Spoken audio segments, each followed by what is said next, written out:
नमस्कार। आकाशवाणी के चंडीगढ़ केंद्र से प्रादेशिक समाचारों के साथ मैं निधि मुंजाल। राष्ट्रपति द्रौपदी मुर्मू ने आज नई दिल्ली में प्रगति मैदान में पुस्तकालय महोत्सव का उद्घाटन किया। इसका आयोजन संस्कृति मंत्रालय ने किया है।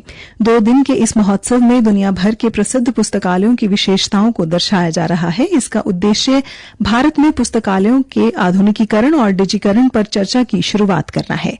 यह आयोजन पुस्तकालयों के विकास और डिजिटीकरण को बढ़ावा देने और देश में पढ़ने की संस्कृति को बढ़ावा देने के प्रधानमंत्री के दृष्टिकोण के अनुरूप है।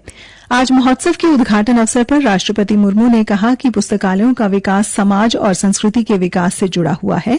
उन्होंने कहा कि ये सभ्यता और संस्कृति की प्रगति का पैमाना भी होता है। राष्ट्रपति ने कहा कि पुस्तकालय विकसित सभ्यताओं के बीच सेतु का काम करते रहे हैं। उन्होंने कहा कि पुस्तकालयों के आधुनिकीकरण और डिजिटीकरण के प्रयास बेहद महत्वपूर्ण हैं। राष्ट्रपति ने कहा कि सूचना और संचार प्रौद्योगिकी के उपयोग के कारण अब पुस्तकालय अधिक सुलभ हो गए हैं। उन्होंने कहा कि एक राष्ट्र एक डिजिटल लाइब्रेरी के स्वप्न को साकार करने के लिए राष्ट्रीय वर्चुअल लाइब्रेरी का विकास किया जा रहा है। भारतीय अंतरिक्ष अनुसंधान संगठन ने कहा है कि चंद्रयान 3 आज शाम 7 बजे चंद्रमा के कक्षा में प्रवेश करेगा। ये अंतरिक्ष यान चंद्रमा तक की लगभग 2/3 दूरी तय कर चुका है। इस यान के 23 अगस्त के आसपास चंद्रमा के दक्षिणी ध्रुव के आसपास उतरने की संभावना है।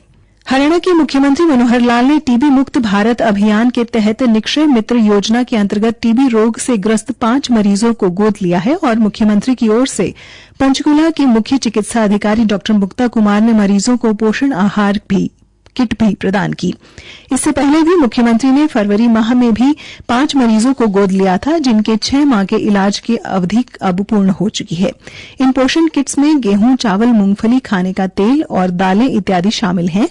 इस पहल से टीबी रोगियों का मनोबल बढ़ता है और उन्हें बीमारी से लड़ने का हौसला भी मिलता है। मुख्यमंत्री ने बताया कि हरियाणा सरकार प्रधानमंत्री के टीबी मुक्त भारत अभियान के लक्ष्य को 2025 तक प्राप्त करने की दिशा में निरंतर सहयोग कर रही है और हम सब हरियाणा को टीबी मुक्त प्रदेश बनाने के लिए संकल्पबद्ध हैं। हरियाणा के गृह मंत्री अनिल विज ने कहा कि नूंह की हिंसा को अंजाम देने के लिए प्री प्लान किया गया और गोलियां चलाई गई तथा पहाड़ों पर चढ़कर गोलियां चलाई गईं। इसी प्रकार छतों पर पत्थर इकट्ठे किए गए और मोर्चे बनाए गए। इन सब की जानकारी ली जा रही है और कार्रवाई की जाएगी।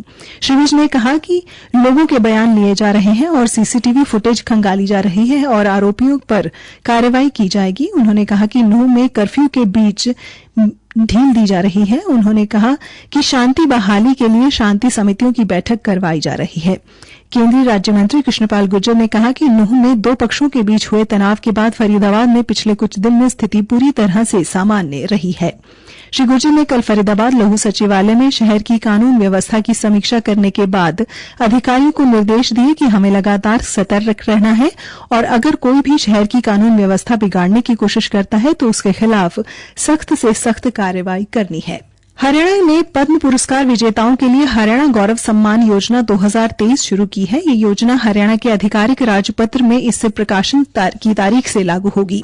इस योजना के तहत पात्र पद्म पुरस्कार विजेताओं को 10,000 रुपए की मासिक सम्मान राशि मिलेगी। पुरस्कार विजेताओं को जीवन पर्यंत सम्मान राशि मिलती रहेगी।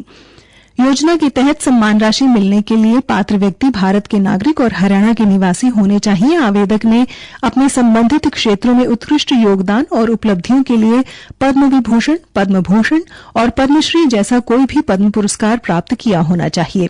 हरियाणा गौरव सम्मान योजना का उद्देश्य हरियाणा के उन नागरिकों की असाधारण उपलब्धियों का सम्मान करना है जिन्होंने खेल, कला, साहित्य, सामाजिक कार्य, विज्ञान, प्रौद्योगिकी, चिकित्सा, उद्योग और सार्वजनिक जीवन के अन्य क्षेत्रों में उत्कृष्ट प्रदर्शन किया है। आकाशवाणी आज शाम 4 बजे पंजाब में अटारी सीमा पर युवाओं के साथ एक रंगारंग देशभक्तिपूर्ण कार्यक्रम का आयोजन करेगा। ये कार्यक्रम भारत की G20 अध्यक्षता के एक भाग के रूप में आयोजित किया जाएगा। मुख्य आकर्षण अटारी सीमा पर बीटिंग रिट्रीट समारोह होगा, जिसमें सीमा सुरक्षा बल के जवान युवाओं की मौजूदगी में भारत के गौरव और वीरता का प्रदर्शन करेंगे। इसी के साथ ये समाचार बुलेटिन समाप्त हुआ। नमस्कार।